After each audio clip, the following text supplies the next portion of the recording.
वंचक शिक्षण संस्थान से मैं द मोहित श्रीवास्तव इस कक्षा में यूजीसी नेट की इकाई 3 बोध की बात करूंगा, कॉम्प्रिहेंशन की बात करूंगा।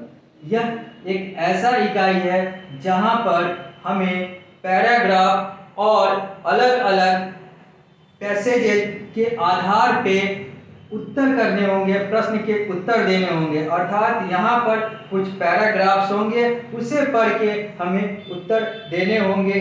जो भी यूजीसी नेट के अभ्यर्थी होंगे उन्हें उत्तर देना होगा। और यह पैराग्राफ के आधार पे 5 प्रश्न बनेंगे और यह एक ही पैराग्राफ साधारणतः होगा जिस पे इस यूनिट के पूरे 5 के 5 प्रश्न बनेंगे। तो मैं बात करता हूं बोध का, कॉम्प्रिहेंशन का। कॉम्प्रिहेंशन जो है, बोध जो है, यूजीसी नेट के आधार पे इस 5 तरह के आएंगे। पहला है वर्णनात्मक, डेस्क्रिप्टिव। वर्णनात्मक डेस्क्रिप्टिव में यहाँ पर किसी भी चीज के सार दिया हुआ होगा, निष्कर्ष दिया हुआ होगा और उसके आधार पे प्रश्न उत्तर करने होंगे। दूसरा है निर्वाचनात्मक, नैरेटिव। यहाँ पर लेखक के दृष्टिकोण और भाव को दिया गया होगा और उसके आधार पर अभ्यर्थी को, कैंडिडेट को प्रश्नों का उत्तर देना होगा। तीसरा है तर्कपूर्ण। तर्कपूर्ण में यहाँ पर हम किसी भी चीज के चर्चात्मक, किसी भी चीज पे चर्चा हुआ है वैसे बोध दिए हुए होंगे, वैसे पैसेजेस दिए हुए होंगे, वैसे कॉम्प्रिहेंशन दिए हुए होंगे, उस पर प्रश्न उत्तर करने होंगे। प्रतिबिंबात्मक अर्थात परसुएसिव। परसुएसिव में किसी भी घटना, जो घटनाएं हुई है उसके आधार पे पैसेजेज होंगे और वहां पर उत्तर देना होगा। और अंतिम है आलोचनात्मक। यहाँ पर कोई भी तर्कपूर्ण आलोचनाएं या फिर तर्कपूर्ण जो विचार हैं उसके आधार पे बोध दिए गए होंगे और वहां पर हमें प्रश्नों के उत्तर करने होंगे, जिसे अंग्रेजी में आर्गुमेंटेटिव कहते हैं। तो यही 5 प्रकार के बोध जो है, कॉम्प्रिहेंशन जो है, विश्वविद्यालय अनुदान आयोग के राष्ट्रीय पात्रता परीक्षा और कनिष्ठ अनुसंधान अध्येता के परीक्षा में इकाई 3 के तौर पे पूछे जाएंगे। इसी के आधार पे प्रश्न पूछे जाएंगे, 5 प्रश्न पूछे जाएंगे।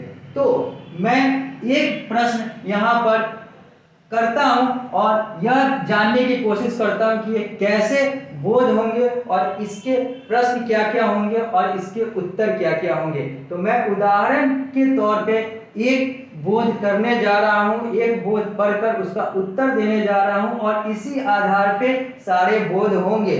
और इसे और विस्तृत रूप से पढ़ने के लिए आपको वंचक शिक्षण संस्थान के ऑफलाइन या ऑनलाइन कक्षा के माध्यम से जुड़ना होगा यूजीसी नेट के लिए। और फिर वहां पे इसे और ज़्यादा प्रैक्टिस के तौर पे और ज़्यादा समझाने के तौर पे कक्षाएं होंगी। तो मैं शुरू करता हूं बोध, वैसा बोध जो कि दिसंबर 2019 का प्रश्न है, दिसंबर 2019 में दिया गया था और मैं इस बोध को पढ़ता हूं। यह बोध है, मैं यह नहीं कहना चाहता कि शिक्षण में मानवतावादी तत्व उपयोगितावादी तत्वों से कम महत्वपूर्ण है। कल्पना शक्ति के संपूर्ण विकास के लिए थोड़ा बहुत महान साहित्य, थोड़ा बहुत वैश्विक इतिहास और थोड़ा बहुत संगीत, चित्रकला एवं वास्तुकला का ज्ञान अनिवार्य है। सिर्फ कल्पना शक्ति के माध्यम से ही मनुष्यों को संसार की विविध संभावनाओं के बारे में पता चल सका है। इसके बगैर प्रगति यांत्रिक और खोखली बन जाएगी। लेकिन विज्ञान भी कल्पना को प्रेरित कर सकता है। दूसरा पैराग्राफ, अंतिम पैराग्राफ, मनोविज्ञान बहुत हाल के वर्षों तक महज अकादमिक अध्ययन का एक विषय हुआ करता था और व्यवहारिक कार्यों में इसकी उपयोगिता पर्याप्त रूप से कम थी। लेकिन अब यह सब बदल चुका है। उदाहरण स्वरूप अब हमारे पास औद्योगिक मनोविज्ञान है, नैदानिक मनोविज्ञान है, शैक्षणिक मनोविज्ञान है और इन सब का पर्याप्त व्यवहारिक महत्व है। हम यह आशा और अपेक्षा कर सकते हैं कि निकट भविष्य में हमारे संस्थानों में मनोविज्ञान का प्रभाव तेजी से बढ़ेगा। शिक्षा के क्षेत्र में तो इसका पहले से ही हितकारी और अच्छा प्रभाव रहा है। यह पूरा बोध था और इस बोध के आधार पे 5 प्रश्न दिए गए हुए हैं और अब मैं उसे करता हूं। तो मैं यहाँ पर एक चीज कहना चाहता हूं कि बोध को कैसे करें। जब बोध पूछे जाएंगे तो वैसे ही करें जैसे हमने किया है। सबसे पहले बोध को एक बार पढ़ जाएं, तेजी से या धीरे धीरे जैसे भी है एक समझते हुए पढ़ जाएं। एक बार पढ़ने के बाद फिर प्रश्न पर आएं और फिर प्रश्न के आधार पे जो प्रश्न पूछ रहा है फिर उसके आधार पे वहां पर जाएं, क्योंकि एक बार पढ़ने के बाद आपको सारे बोध लगभग ध्यान में रहेंगे। जब प्रश्न आएगा तो आपको लगेगा कि इस प्रश्न का उत्तर यहाँ इस लाइन में शायद होना चाहिए, तो फिर उसके आधार पे आप बोध को वहां पर देखेंगे और उत्तर निकाल लेंगे। यह एक बेहतर तरीका और एक अच्छा तरीका माना जाता है बोध करने का, कॉम्प्रिहेंशन करने का। तो हमने पैराग्राफ बोध तो पढ़ लिया। अब मैं इसके 5 प्रश्न पे आता हूं। पहला प्रश्न है, बोध के अनुसार कल्पना शक्ति के अभाव में प्रगति क्या हो जाएगी? ऑप्शन है मानवतावादी, यांत्रिक, सृजनात्मक या यथार्थपरक। साफ साफ यहाँ पे क्लियर है, जैसा कि हमने बोध पढ़ा कि कल्पना शक्ति के अभाव में प्रगति जो है वो यांत्रिक और खोखली बन जाएगी। ये सीधा सीधा एक लाइन में लिखा हुआ है। मैं फिर से उस लाइन को पढ़ देता हूं।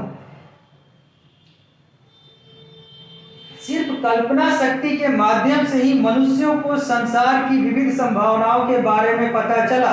अगला लाइन, इसके बगैर प्रगति यांत्रिक और खोखली बन जाएगी। और यहाँ पर प्रश्न पूछ रहा है कि बोध के अनुसार कल्पना शक्ति के अभाव में अर्थात बगैर प्रगति क्या हो जाएगी? मानवतावादी, यांत्रिक, सृजनात्मक या यथार्थपरक। तो ये साफ है, या तो यांत्रिक होगी या तो खोखली होगी। खोखली ऑप्शन नहीं है तो यांत्रिक इसका आंसर होगा, बी आंसर होगा। अगला सवाल, बोध के अनुसार बहुत हाल के वर्षों में मनोविज्ञान का बहुत ही कम क्या हुआ है? डैश है।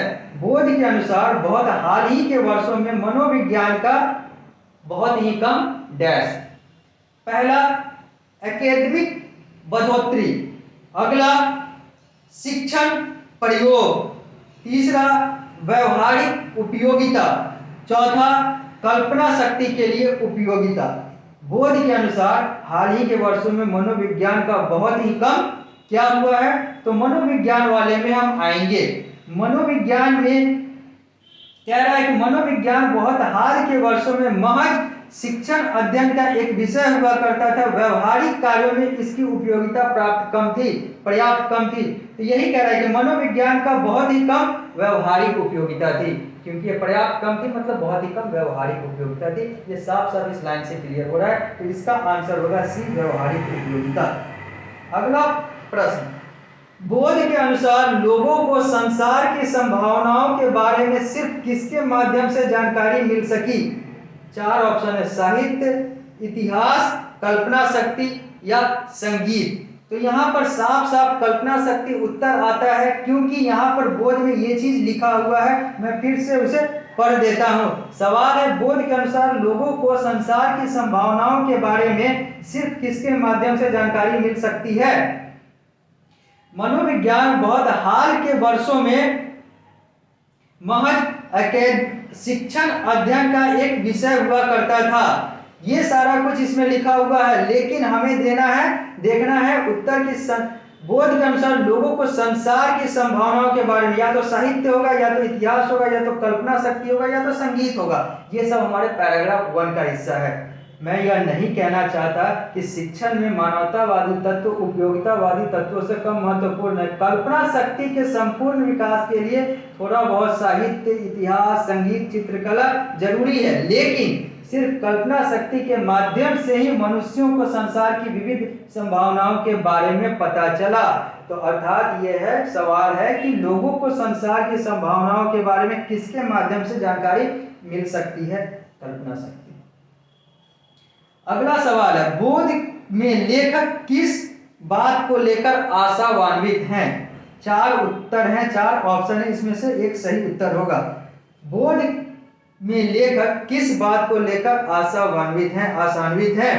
पहला, शिक्षण में उपयोगितावादी तत्व, शिक्षण में कल्पना शक्ति की भूमिका, प्रयोगशालाओं में मनोविज्ञान की भूमिका, संस्थानों में मनोविज्ञान के प्रभाव में वृद्धि। इसमें से कौन होगा? तो इसमें हम ये देख रहे हैं कि हम यह आशा और अपेक्षा कर सकते हैं कि निकट भविष्य में हमारे संस्थानों में मनोविज्ञान का प्रभाव तेजी से बढ़ेगा।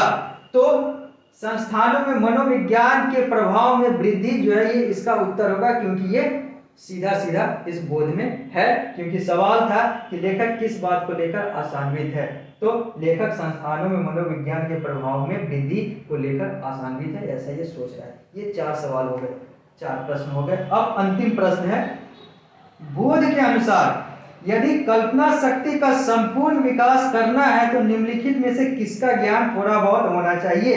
पहला है साहित्य, दूसरा है विश्व इतिहास, तीसरा है संगीत और चौथा है राजनीति। अब इसमें उत्तर जो है आपको देने होंगे, जिसमें उत्तर ऑप्शन जो है वो पहला है कि केवल 1 और 2 साहित्य और विश्व इतिहास, दूसरा ऑप्शन है 1 और 3 साहित्य और संगीत, तीसरा है 1, 2, 4 साहित्य, विश्व इतिहास और राजनीति, और चौथा है 1, 2, 3 साहित्य, विश्व इतिहास और संगीत। तो इसका उत्तर डी होगा, साहित्य, विश्व इतिहास और संगीत, क्योंकि सवाल है कि कल्पना शक्ति का संपूर्ण विकास में किसका किसका महत्व है, किसका किसका ज्ञान होना जरूरी है। तो ये साफ साफ लिखा हुआ है कि कल्पना शक्ति के संपूर्ण विकास के लिए थोड़ा बहुत साहित्य, थोड़ा बहुत वैश्विक इतिहास, विश्व इतिहास और थोड़ा बहुत संगीत, चित्रकला और वास्तुकला का ज्ञान चाहिए। तो संगीत आ गए, यहाँ पे राजनीति का जिक्र चर्चा नहीं है, इसलिए इसका आंसर साहित्य, विश्व इतिहास और संगीत होगा, जो कि हमारा ऑप्शन नंबर डी है, 1, 2 और 3। इस तरीके से बोध के 5 सवाल बना दिए गए और ये 5 सवाल के 5 प्रश्न के यही उत्तर होंगे। और इसी तरीके से आप अलग अलग बोध पे प्रैक्टिस कर सकते हैं, अलग अलग बोध को देख सकते हैं, और सब बोध बनाने का यही तरीका होगा कि पहले आप उस बोध को पढ़ लें और बोध को पढ़ने के बाद सवाल को देखें और फिर सवाल के अनुसार बोध में जाएं और उसका उत्तर दें। तो यह था इकाई 3 यूजीसी नेट जेआरएफ का। फिर मैं अगली कक्षा में किसी और इकाई के साथ मिलता हूं। धन्यवाद।